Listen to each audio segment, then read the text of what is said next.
All right, here's a question for you. Do you know what a psychic gland is? Well, how about biophotons or quantum consciousness? I sure do not, but we are about to find out. Welcome, Mark Anthony, the psychic lawyer with the answers. Mark, thank you for coming back. Thank you. It's great being back here on the Morning Blend. Yes, we love having you. Now, before we get to all of that, and you're Sure. going to explain all that to us, I'm going to step back and remind everybody that I did say psychic lawyer. Yeah. And some Yes. people think psychic lawyer, these two things kind of seem polar opposites. So how did you end up getting both of these titles? Well, I was born a psychic medium. It runs in my family. And then as I got older, I decided I wanted to go into law school and go into law.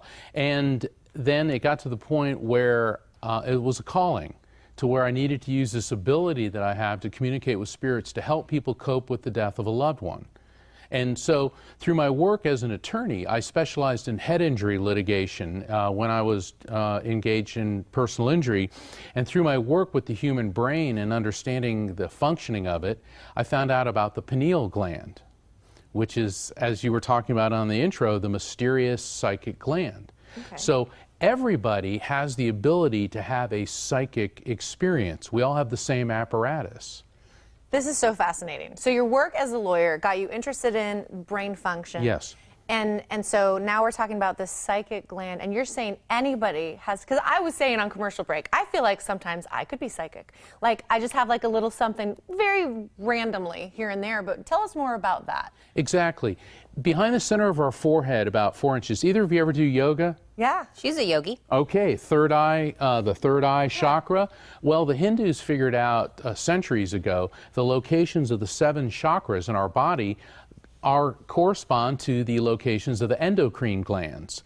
And the so-called psychic gland is the pineal gland, which is about 4 to 5 inches behind the center of our forehead. Here's what's fascinating. We know that the brain has an electrical field, and recent discoveries have found that the pineal gland has both magnetite and calcite crystals in it, and it regulates our brainwave function. What was the first radio? A piece of quartz crystal with a copper wire running low levels of electricity. So inside of our brain, we have a radio station that regulates our brainwave frequency, and so everything I do as a medium and everything that anybody does when they have a psychic experience or a premonition, or you get the feeling that a deceased loved one is around you, it's not magic or hocus pocus. You're tuning into an ultra high frequency, which is what the other side is. Well, I love we're kind of breaking into like the science of all of this. Yes. and kind of making it where we can all understand. Is that kind of where those biophotons are coming in? Absolutely. A century ago, Albert Einstein said we're all beings of light.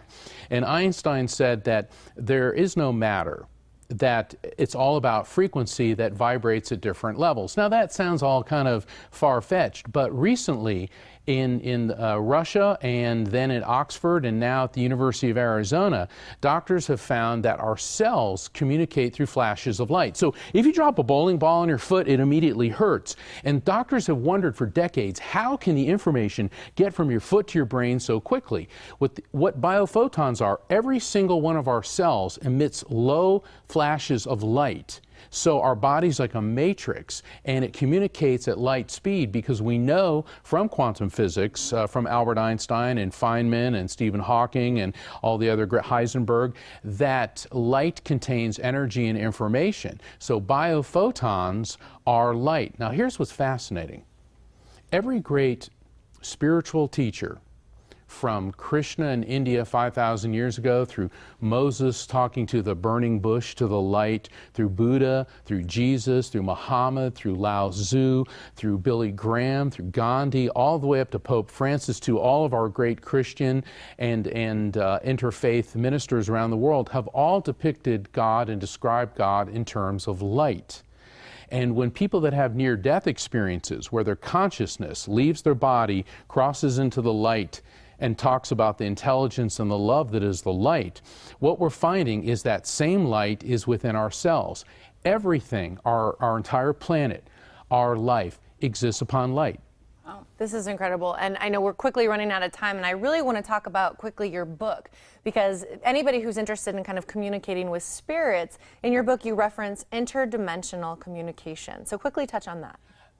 Everything I do involves frequency. So when I communicate with the other side, that's another dimension, a parallel frequency. Look at it this way. We live in AM radio.